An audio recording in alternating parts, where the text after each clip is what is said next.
Hello everyone, আসসালামু আলাইকুম সবাইকে। আমি নওশিন, ওয়েলকাম সবাইকে আমার নিউ একটা ব্লগ। আশা করি আল্লাহর মতে আপনারা সবাই ভালো আছেন।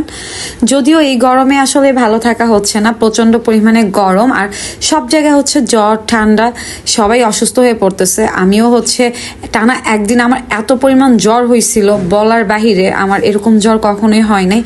আমি তো কন্টিনিউ ওষুধ খেতেই থাকি, নাপা আমার কন্টিনিউ লাগে, তারপরে হচ্ছে জ্বর আমাকে ছাড়ে নাই। আর অসুস্থ হলে ভীষণ রকমের খারাপ লাগে, আর আমি খালি পেটে অনেক ওষুধ খেতে পারি। আমি সকাল থেকে হচ্ছে ওই যে একটুখানি রুটি খাইছি, আর এদিক দিয়ে আমার ছোট বোন রান্না করতেছে। এই গরমে ও রান্না করতে করতে ওর অবস্থা ভীষণ খারাপ হয়ে গেছে। আর ওর চুলগুলো অনেক কালার করা, অনেক রকমের কালার করা। এক এক সময় আমি অনেক রাগ করি, ওর এটা আসলে একটা শখ। পরে আমি বলতেছিলাম তোর চুলগুলো কি হয়েছে বলে, এটা এই কালার। তো যাই হোক, কি রান্না করতেছিল, ভাত চড়াই দিছে। ওর রান্না বলতে আসলে পারে না, ঘরের কাজ সব ভালো পারে, বাট রান্নাটা আসলে ভালো হয় না, বাট চেষ্টা করতেছে এখন থেকে একটু একটু করার। তো লাউ চিংড়ি রান্না করতেছিল। আমি তো রান্নাঘরে একদমই থাকতে পারতেছিলাম না, প্রচন্ড পরিমাণে গরম।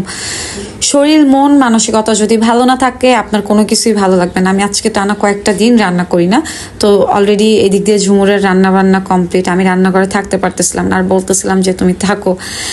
আর এই তো আমি রান্নাঘর থেকে চলে আসলাম। আমি মানে দুপুরবেলা কি খাবো না খাবো, আর ফ্রিজে ম্যাঙ্গোবার ছিল, ফ্রিজ খুলে হচ্ছে ঠান্ডা পানি খেলে হচ্ছে ভয়েস একদম শেষ হয়ে যাবে। এমনি ভয়েসের অবস্থা খারাপ, জ্বরে 2টা কানের রেকর্ড ছিল, রেকর্ডের ডেটটা আমি পিছায় দিই।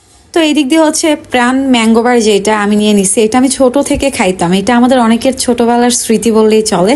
কে কে এটা খেতে পছন্দ করেন? আমি তো আগে এটা অনেক খেতাম। লাস্ট বিকালে যখন ডক্টর দেখায় বাসায় ফিরি, ওষুধ আনার সাথে সাথে অনেকগুলো ম্যাঙ্গোবার নিয়ে আসছি। মানে ভাত ছাড়া আমার এগুলোই খেতে ভালো লাগে। তো আমি আর কি ম্যাঙ্গোবারের সাথে ওষুধও সকালে খেয়ে নিচ্ছিলাম। আর নাপা হচ্ছে আমার কন্টিনিউ লাগে, জ্বর হোক বা না হোক, আমার কন্টিনিউ নাপা, টাফনিল, মাথা ব্যথার ওষুধ এগুলো লাগবেই, কারণ হচ্ছে আমার এটা একটা অভ্যাসে পরিণত হয়ে গেছে। তো এইভাবেই হচ্ছে ওষুধ আর পানি ম্যাঙ্গোবার একসাথেই খাচ্ছিলাম। ভাত একদম খাওয়ার প্রয়োজন মনে করে না। এই 2 দিন ধরে হচ্ছে ভাত একদমই খেতে পারতেছি না, টোটালি হচ্ছে নর্মাল যে খাবারগুলো এগুলোই খাচ্ছি। আর এদিক দিয়ে ঝুমুর রান্না বান্না করে একদম অজ্ঞান হয়ে গেছে বলার বাইরেও। একটা মিনি দেখতেছিলাম, পানির বোতলটা ফ্রেশ, খুব কিউট, ও পানি খাচ্ছিল আর আমিও একটু ভিডিও নিচ্ছিলাম। আর আমার বোন আমাকে মানা করতেছিল, আপু তুই এই ভিডিওটা নিবি না, প্লিজ আপলোড করবি না। তো যাই হোক, আমার আসলে টাইম পাস করতে হবে, তো এইভাবেই যাচ্ছে সময়। আর অন্য দিক দিয়ে আমার ছোট ভাই আইসক্রিম নিয়ে আসে, এটা ঝুমুরের ফেভারিট। ঝুমুরের এত পরিমাণ গরম লাগছে, এই দুপুরবেলা হচ্ছে আমার ছোট ভাইকে দোকানে পাঠানোর পরে আইসক্রিম নিয়ে আসছে, আর আমাকে বলতেছে আপনি আইসক্রিম খা। বাট আমার আসলে আইসক্রিম খেলে গলাটা এমনিই ব্যথা, আরও ব্যথা করবে। এমনি গানের ভয়েস দিতে পাই না, এই 2টা কাজ পিছাই গেলাম, আবার সামনে অনেক কাজের চাপ চলে আসছে।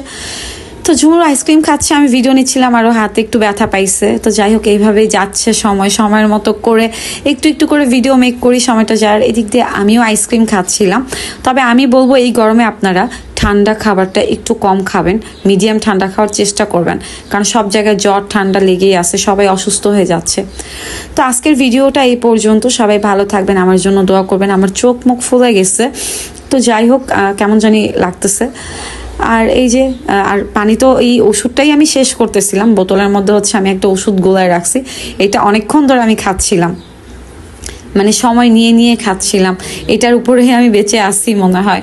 মানে ভাত না খেলে চলে, পানি তো মাস্ট বি আপনার লাগবে, পানি ছাড়া মানুষের জীবন বাঁচে না। তো আজকের ভিডিও এই পর্যন্ত, সবাই ভালো থাকবেন, আল্লাহ হাফেজ সবাইকে।